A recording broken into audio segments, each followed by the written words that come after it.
السلام علیکم ورحمۃ اللہ تعالی وبرکاتہ۔ الحمد للہ الصلاۃ والسلام علی رسول اللہ، اما بعد فاعوذ باللہ من الشیطان الرجیم، بسم اللہ الرحمن الرحیم۔ ولا يحسبن الذين يبخلون بما آتاهم الله من فضله هو خيرا لهم بل هو شر لهم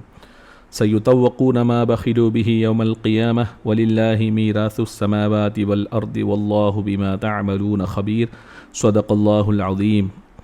صلی اللہ علیہ النبی الأمی وآلہ صلی اللہ علیہ وسلم۔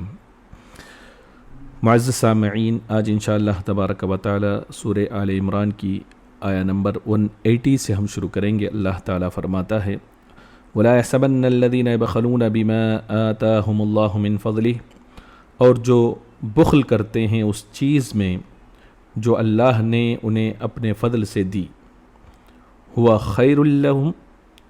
خیر لہم بل ہوا شر لہم، ہرگز اسے اپنے لیے اچھا نہ سمجھیں بلکہ وہ ان کے لیے برا ہے۔ سیطوقون ما بخلوا بہ یوم القیامہ، ان قریب وہ جس میں بخل کیا قیامت کے دن ان کے گلے کا طوق ہوگا۔ وَلِلَّهِ مِيرَاثُ السَّمَاوَاتِ وَالْأَرْضِ، اور اللہ ہی وارث ہے آسمان اور زمین کا۔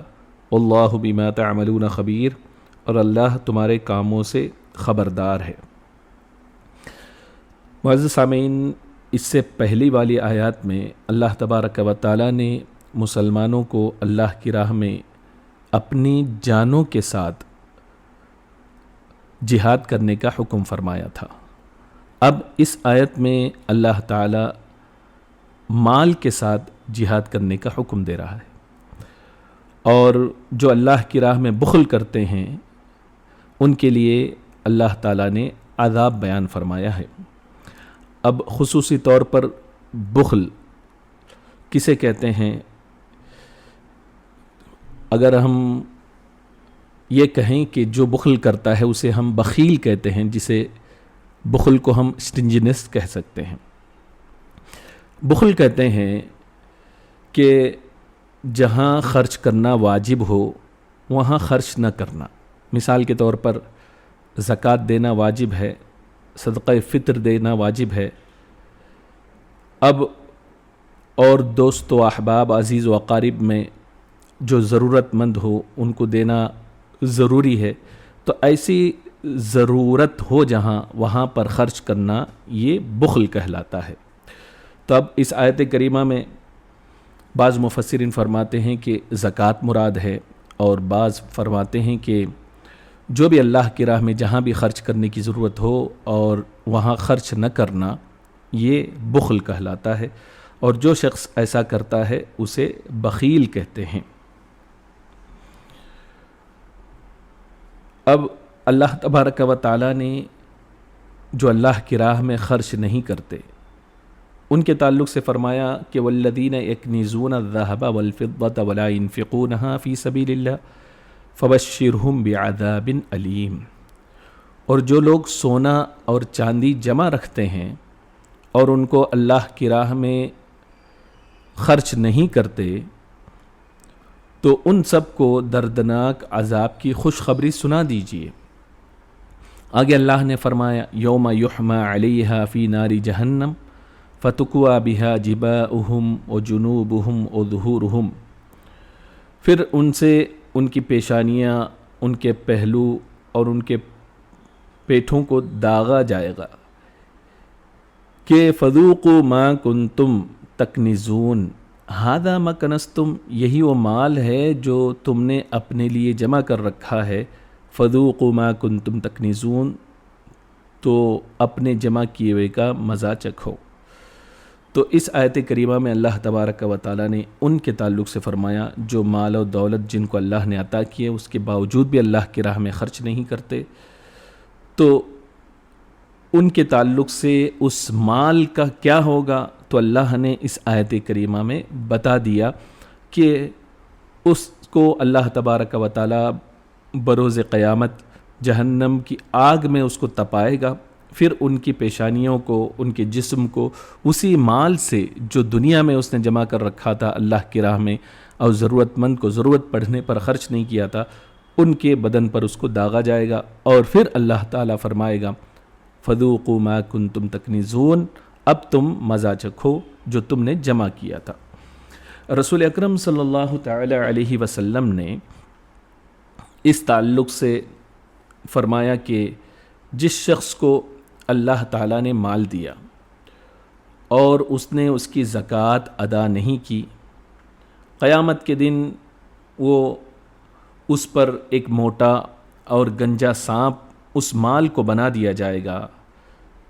جس کے آنکھوں میں 2 سیاہ نقطے ہوں گے۔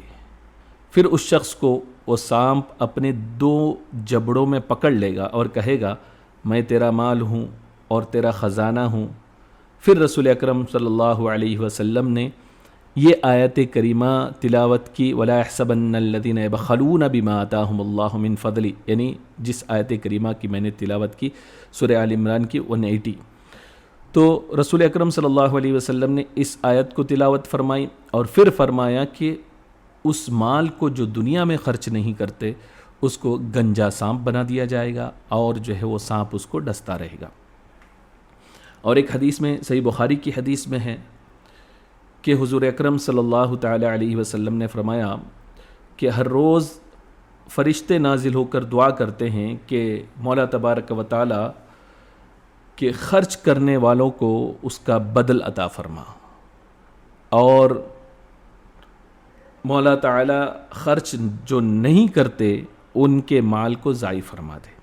گویا کہ فرشتے ایسے شخص کے لیے دعا کرتے ہیں جو اللہ کی راہ میں مال کو خرچ کرتا ہے، اور جو خرچ نہیں کرتا گویا کہ فرشتوں کی اس کے لیے بد دعا ہے، اس مال میں برکت نہیں ہوتی۔ اور حضرت انس رضی اللہ تعالیٰ عنہ سے روایت ہے کہ یہ بھی حدیث بخاری شریف میں موجود ہے، رسول اکرم صلی اللہ تعالی علیہ وسلم کو میں نے بکثرت یہ دعا کرتے ہوئے سنا کہ اللہ میں پریشانی، غم، عاجز ہونے، سستی اور بخل، بزدلی، قرض کی زیادتی اور لوگوں کے غلبے سے تیری پناہ میں آتا ہوں۔ یعنی سرکار صلی اللہ علیہ وسلم نے بہت ساری باتوں کا اس میں ذکر فرمایا،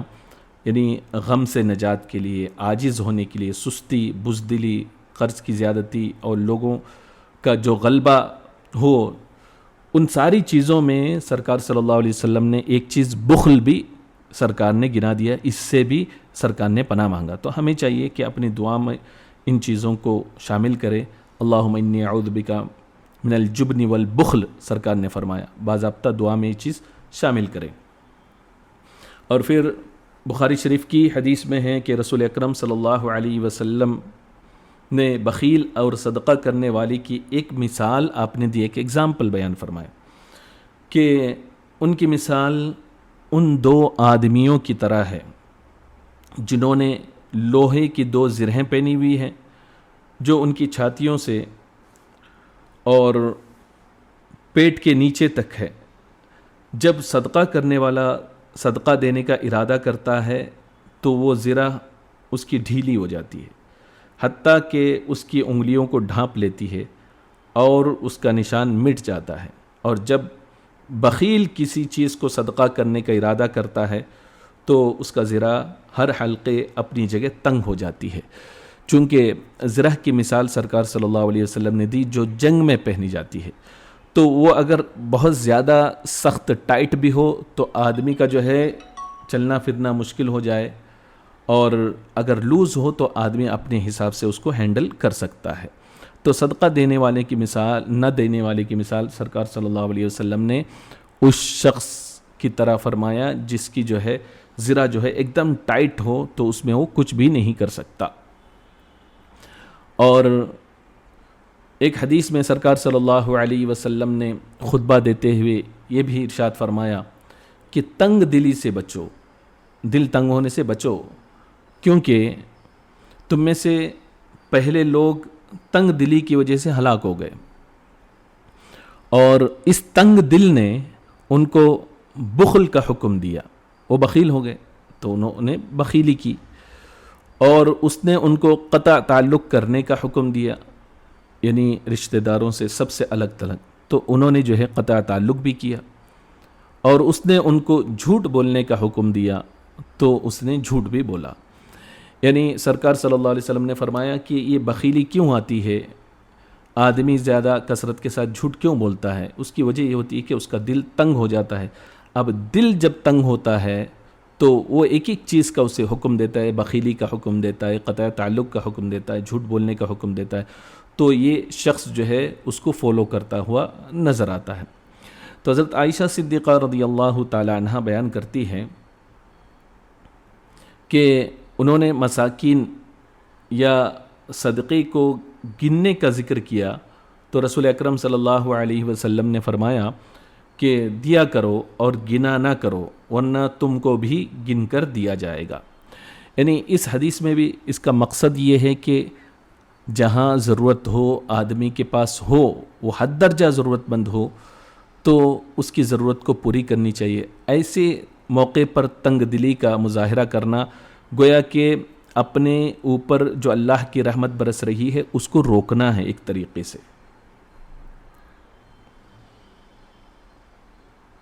اور یہ بخیلی اس قدر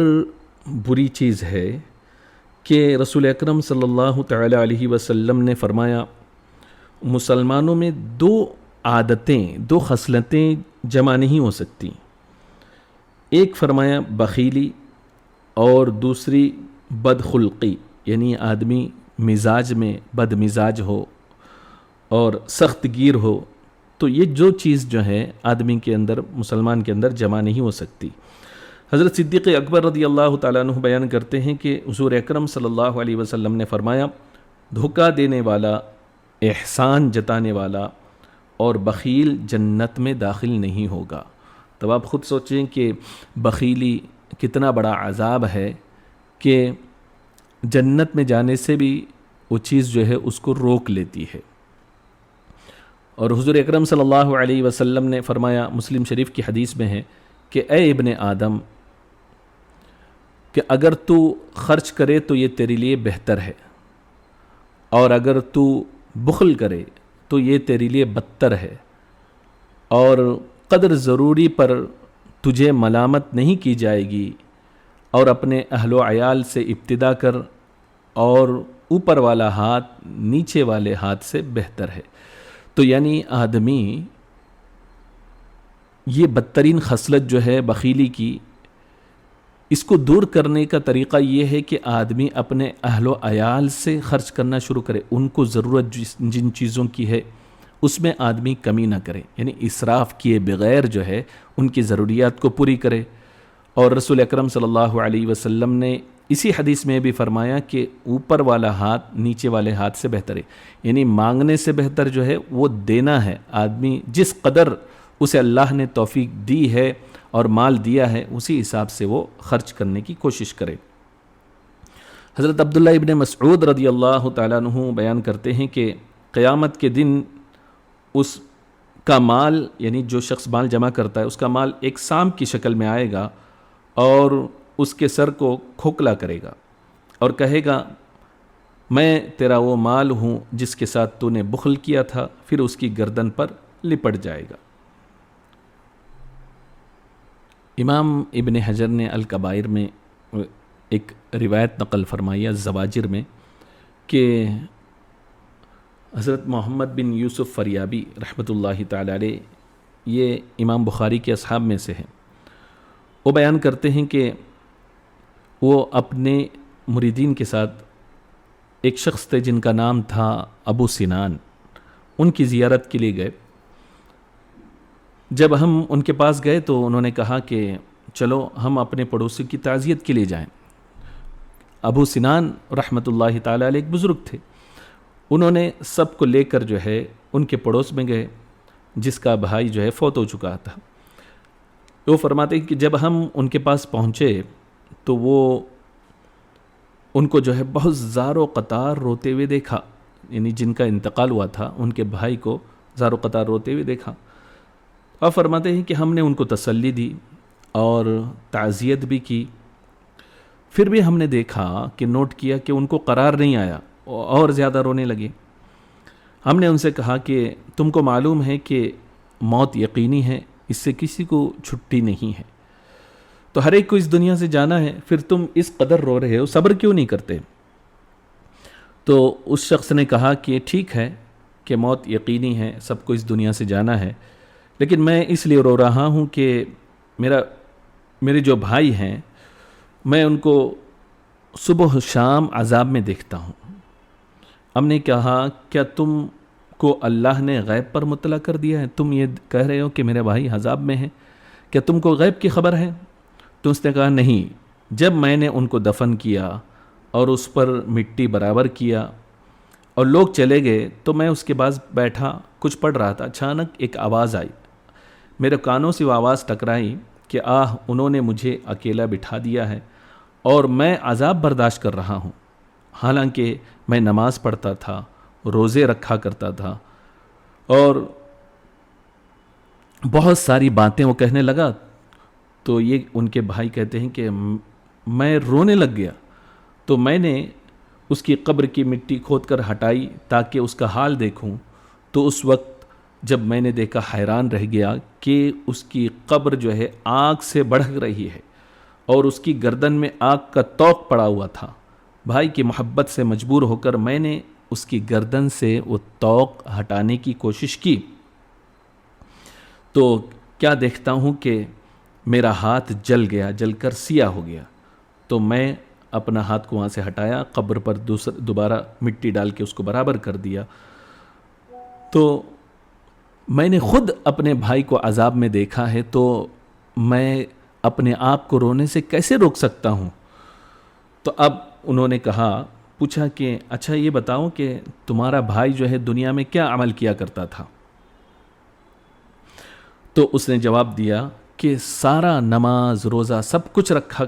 کیا کرتا تھا، سارے اعمال کیا کرتا تھا، لیکن جو ہے اپنے مال کی زکوٰۃ ادا نہیں کیا کرتا تھا اور ضرورت مند کو بھی جو ہے ضرورت پڑنے پر کچھ نہیں دیا کرتا تھا، اللہ کی راہ میں خرچ نہیں کیا کرتا تھا۔ اس وجہ سے اللہ تبارک و تعالیٰ نے مجھے ایسا لگتا ہے کہ اس کو عذاب میں مبتلا کیا۔ تب اس بزرگ نے ابو سنان رحمۃ اللہ تعالیٰ علیہ نے کہا یقیناً یہ بات صحیح ہے، اس لیے کہ اللہ تبارک و تعالیٰ نے قرآن مجید میں فرمایا کہ وَلَا يَحْسَبَنَّ الَّذِينَ يَبْخَلُونَ بِمَا آتَاهُمُ اللَّهُ مِنْ فَضْلِهِ هُوَ خَيْرٌ لَهُمْ بَلْ هُوَ شَرٌّ لَهُمْ سَيُطَوَّقُونَ مَا بَخِلُوا بِهِ يَوْمَ الْقِيَامَةِ، کہ جو اللہ کے دیے مال سے بخیلی کرتا ہے، اللہ کی راہ میں خرچ نہیں کرتا، تو وہ خیر نہیں ہے بلکہ وہ شر ہے، اور اللہ تبارک و تعالیٰ اسے قیامت کے دن گردن کا توق بنا دے گا۔ یہاں تو جو ہے تمہارے بھائی کے لیے قبر میں ہی اللہ تبارک و تعالیٰ نے اس کا توق بنا دیا ہے۔ تو الغرض بتانے کا مقصد یہ ہے کہ اللہ تبارک و تعالیٰ نے ہمیں جو بھی عطا کیا، یہ کوئی ضروری نہیں ہے کہ ہم مالدار ہوں تبھی اللہ کی راہ میں خرچ کریں، ایسا کوئی ضروری نہیں۔ جس قدر ہمارے پاس مال ہے، ہم اپنے حساب سے اللہ کی راہ میں صدقات کیا کریں، خیرات کیا کریں، اور بالخصوص اپنے مال کی ایک ایک پائی کا حساب لگا کے، سونا ہو کیا چاندی ہو یا بینک بیلنس ہو، ہر چیز کی زکوٰۃ اس کے صحیح ڈھنگ سے نکالے، اور جو زکوٰۃ کے مستحق ہیں ان تک پہنچانے کی کوشش کرے، ورنہ یہ ہوگا کہ جو بھی آیا اس کو آپ نے زکوٰۃ کا پیسہ دے دیا، آپ نے انکوائری نہیں کی تو آپ کی زکوٰۃ ادا نہیں ہوگی۔ اور زکوٰۃ ادا ہونے کے لیے ضروری ہے کہ جو مستحق ہے اس تک پہنچایا جائے اور صحیح ڈھنگ سے